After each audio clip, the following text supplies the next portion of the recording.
What's going on, YouTubers? This is the one and only Sonic Ranger, back with another video review at the reviewing station for a brand new, just released Star Wars The Black Series 6-inch action figure of the Rogue One film. This is Jyn Erso, and hopefully I'm pronouncing that correctly. But before we take a look at this action figure at hand, let's put her aside for a moment as partake of every single video review when I can. Here is the packaging already displayed here on the reviewing station. Here is the front of the packaging, which does look pretty interesting as you get a nice profile image of Jyn Erso. Looks really good. Here is the side of the packaging here. Here's the other side of the packaging here with the number 22. And on the back, here's a little brief bio of Sergeant Jyn Erso. I'll let you take a glimpse at that. And that's basically going to do it for the packaging. Let's put it aside and bring back in the figure. Lower the camera so we can get a good shot of the figure and just the figure alone. And what can really be said about the first Rogue One figure of this reviewing series? Well, she's magnificent. That's all I can really say. Now, at first, when I saw the teaser trailer for Star Wars Rogue One, or, you know, Rogue One, a Star Wars story, I wasn't really into this character. I felt like she was just another Rey, and I just feel some kind of dominance going on here for women empowerment when it comes to the new Star Wars films. But hey, to each their own. But you know, I actually kind of like this figure. I like the character. She's starting to grow on me, and this is a nice replication of the character in 6-inch plastic form. I cannot express my feelings towards this figure. I mean, this is a really, really good figure. Face likeness to the actual actress is pretty much there. Paint job on her is pretty clean. I do like the color of her lips, the color of her eyes. They're actually green. That's nice. So, you know, give or take for the budget of $20, this is not a bad likeness to the actress. This looks really good. If I got any nitpicks about this face sculpt, it's not really with the face. It's actually more of just the hair because it's not fully painted here. You can see that some of the plastic that's used for the skin tone of the figure is bleeding through. But, whatever. I could touch that up myself later on if I so choose. Another nitpick that I've actually got with this figure is the articulation with the head. It does feel like there's actually a ball joint here, but it's very restricted. And when I go to turn her head, she's always looking up at the left and the right. Never looking forward, and there's nothing I can really do about that.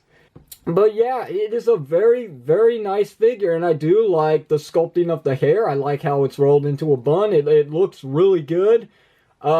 Hasbro just seems to nail it out of the ballpark. I mean, they're getting better with their female figures. They just look really, really good. Her only accessory that she really comes with, if you don't count what's already applied to her in the packaging, which we'll get to in just a moment, is this very nice looking blaster. Let me sit her aside for a moment so the camera will focus in on this.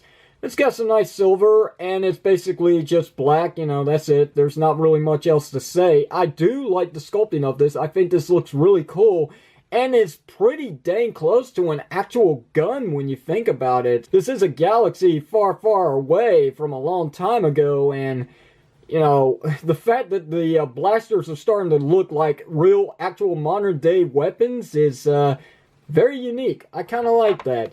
And she has no problem holding this either. As you can see, it's in her hands pretty snug. It's not going anywhere. And there is storage for the weapon, which, you know, just down here, just unclip this piece here. Right here at the holster. If I can do this right on the camera, the figure's actually kind of far away from where I'm actually seeing her. But yeah, you can slide it in like so, and then you can kind of peg this back in. It's kind of tricky when you got the weapon in there, but I'm sure it can be done with a little time and effort.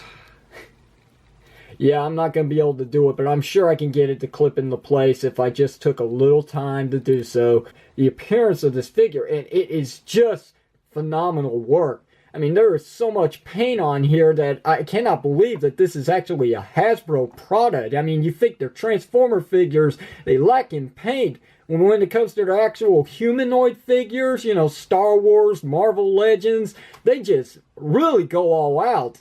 Then let's get to the articulation, because that's what you want to know next, right? So, basically, like I said earlier, she does have a ball joint to her head, but it's going to cause an issue, at least on my figure. Your results will be different. She does have a hinge joint at the neck to allow up and down movement, which is nice.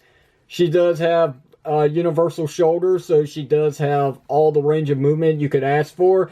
She has also a single jointed elbow with also rotation at the upper portion to allow good rotation, as you can see. Her wrists do have rotation, and they do have a hinge joint to allow some inward and outward movement, at least on the left hand. The right hand's different, with the hinge joint being on the outside instead of being on the inside, so this allows up and down movement this way instead.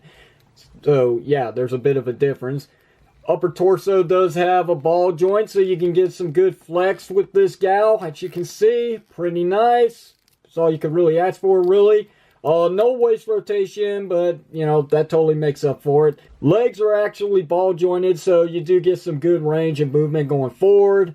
Not so much going back, but it's better than what you usually expect. And there is some actual split to the figure, so that's about as far as they actually go out, which is really nice. She does have a thigh cut to allow complete 360 rotation, double jointed knees, which are tight on my figure, so it's not really easy to work with there. There's actually a rotation here at the top portion of her shoes. Pretty cool. I did not expect that.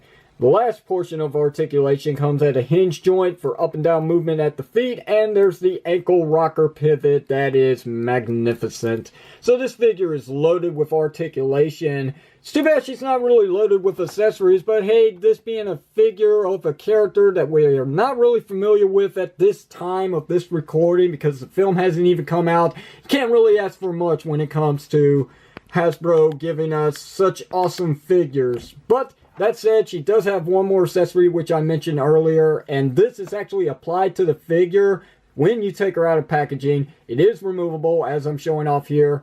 This hood and scarf piece can actually just plop over her head, which is kind of difficult at first, but hey, after a while working with it, it does actually get loose.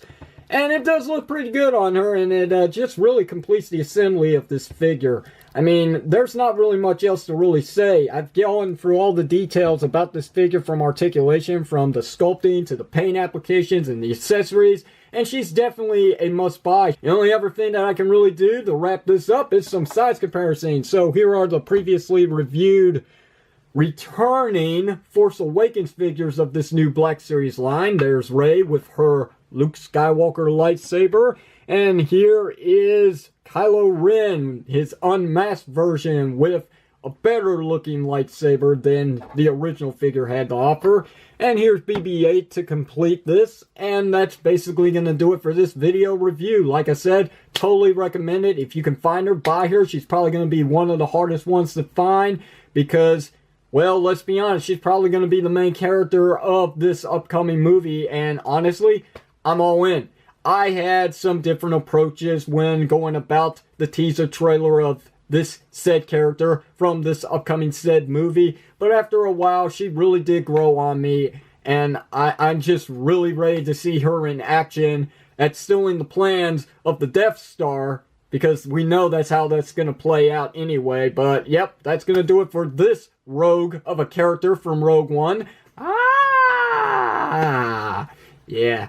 Anyway, I've got nothing else to say. Questions, comments, you know what to do. Leave it down below in the comment section of this video. If you like the video review, or hit the thumbs up button if you don't mind. And if you haven't already, why not hit that subscribe button for more video reviews just like the one you're seeing here today from the reviewing station. This is Sonic Ranger signing off. Thanks very much for watching, and I'll see you whenever you see me.